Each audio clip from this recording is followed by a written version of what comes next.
Karena COVID-nya lagi cukup Meninggi. meningkat, jadi kita akhirnya memutuskan untuk membuat konten dari rumah aja. Karena kita juga pengen ngejaga ya tim kita supaya tetap aman gitu, ya jaga jarak dulu lah sama kita semuanya. Betul. Nah, kali ini kita mau ngomongin tentang raportnya si kakak ya, Kalef. Ya, di konten-konten yang lalu kita sempat bahas tentang Kalef karena ya Kalef ada problem di masalah linguistik ya, cara berbicara gitu. Tapi kita sempat sharing di mana terapinya yang dilakukan oleh kita berdua, dan sekarang ya dengan segala dramanya di awal-awal ketika masuk SD, kita ingat nggak sih Mam, waktu lagi masuk SD itu dia sempat ditolak ya? Iya, jadi dia kita waktu itu mau masukin dia masuk umur berapa sih? 7 ya? Umur 6 tahun. Umur 6 tahun masuk SD, dan sebenarnya sih itu kalau untuk standar pendidikan di Indonesia itu terlalu cepat ya, cepetan. Tapi karena aku dengar kanan kiri, teman-teman aku banyak yang udah masukin anak SD itu 6 tahun gitu tuh, aku jadi kayak ada perasaan oke, Kalef bisa nih kita paksain untuk masuk. Tapi problemnya adalah saat itu dia kesulitan untuk berbicara bahasa Indonesia lebih jelasnya ya. Iya, nah dan karena itu juga ditolak ya di sekolah yang sekolah. ya salah satu sekolah. Jadi Kalef ini 1 tahun ya delay-nya kan, karena kita akhirnya mau memutuskan untuk masukin Kalef ke beberapa sekolah bahasa dulu. Ya, sekolah bahasa sekalian juga belajar bersosialisasi. yang lain, bersosialisasi juga. Lalu usia 7 tahun kurang baru masuk ke sekolah dasar yang sekarang ya. Betul. SD sekarang ini. Dan ternyata progresnya luar biasa, nggak disangka. Jadi setelah kita kemarin mutusin untuk hold dia masuk SD, kita pilih salah satu sekolah bahasa Inggris, les bahasa Inggris. Di situ justru kemampuan berbahasa Inggrisnya dia pesat banget, cepat banget, nggak nyangka. Terus satu lagi bahasa Indonesia ya, supaya lebih lancar lagi baca tulisnya dan berhitungnya. Gitu.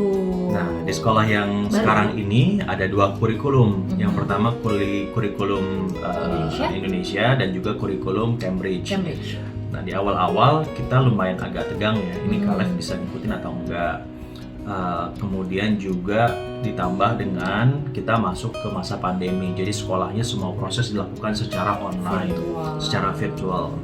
Nah, kemarin muncullah rapot tahunan yang kurang lebih menyimpulkan, menggambarkan bagaimana proses belajar Kalef selama setahun kemarin, dan hasilnya alhamdulillah naik kelas 2 gitu.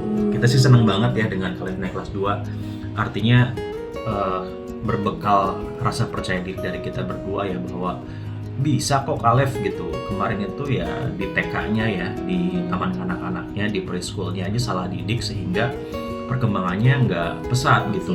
Padahal saat kita betul-betul fokus pada karakternya si anak, talentnya si anak, ya banyak anak-anak yang memang sebetulnya bukan bodoh, ya bukan telat gitu, tapi lebih kepada approach-nya, pendekatannya yang berbeda. Karena setiap anak ini kan berbeda-beda nih karakternya, kemampuan dia belajar, cara dia belajar gitu. Nah, kita harus menyesuaikan dengan karakter si anak, kemampuan si anak gitu, dan hasilnya nggak ini ya, betul-betul ya bikin kita happy gitu.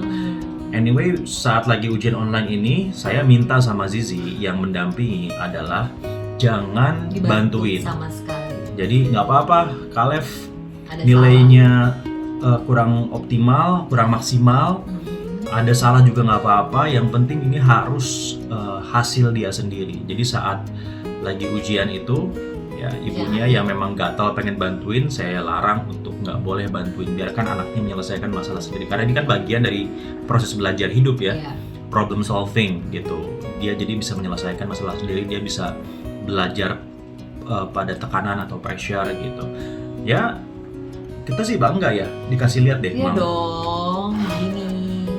Wah, nggak kelihatan Mam, lebih dekat coba, lebih dekat. Ini kita scroll aja deh. Iya. Kita sebutin ya. Jadi kalau agamanya predikat agamanya nilainya 99, A, tapi keterampilannya yang B ya 88. Kemudian PPKN itu A juga nilainya, keterampilannya juga A. Bahasa Indonesianya A juga, keterampilannya A juga. Matematikanya A semua ya, pengetahuan dan keterampilannya A. Seni dan budaya 99 A juga. Alhamdulillah nih semuanya. Olahraganya juga sama A juga. Nah, untuk kurikulum Cambridge-nya, kurikulum Cambridge ini memang nggak pakai nilai A atau B ya, pakai skor semua. English language-nya 94, mathematics-nya 88, kita nggak bantuin sama sekali.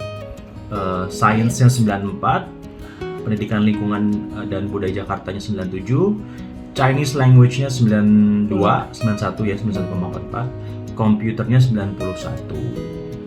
Jadi average-nya 94. Hasilnya adalah naik kelas. Mana dia? Wah, itu dia tuh. Tulisannya tuh. Itu ada notes dari miss-nya. Hasilnya naik kelas. Alhamdulillah. Ya, kita pengen sharing sama teman-teman semua, terutama tentu kita sebagai orang tua ya, orang tua yang punya pernah punya problem. Yang kedua juga lingkungan anak sekarang yang memang sudah sangat gadget minded ya. Kita jangan patah asa, patah semangat. Setiap anak itu punya caranya masing-masing, punya caranya sendiri-sendiri untuk bisa berkembang.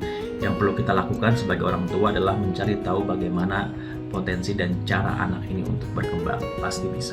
Jangan pernah bandingin anak kita sama anak orang lain, karena itu beda banget. Jangan pernah bilang gini, kok kamu nggak bisa sih gitu aja, teman kamu keren loh, teman kamu hebat. Oh no, itu bikin dia drop. Jadi kalau bisa selalu kasih pujian. Memang nggak gampang ya, apalagi ibu-ibu di kondisi sekarang ini nggak gampang banget. Tapi aku berusaha untuk yang wow, apapun yang dia lakukan, sekecil apapun berusaha untuk kasih pujian aja. Karena percaya atau enggak, ketika kita puji itu ada senyuman tipis terukir di wajahnya. Nah, itu jadi mood booster buat dia untuk semangat terus, untuk belajar terus. Dan jangan pernah ngejudge anak ketika dia susah belajar, atau mungkin ada yang punya problem speech delay juga kayak Khalif nih, langsung ngerasa kalau anaknya berbeda dari yang lain. No, kita harus cari tahu, harus mungkin komunikasikan sama dokter, sama terapisnya apa yang harus dilakuin. Jadi ibu-ibu, bapak-bapak jangan patah semangat, harus full support buat anak-anak kita supaya jadi anak yang bahagia dan maksimal nunjukin bakatnya. Amin. Oke, semangat.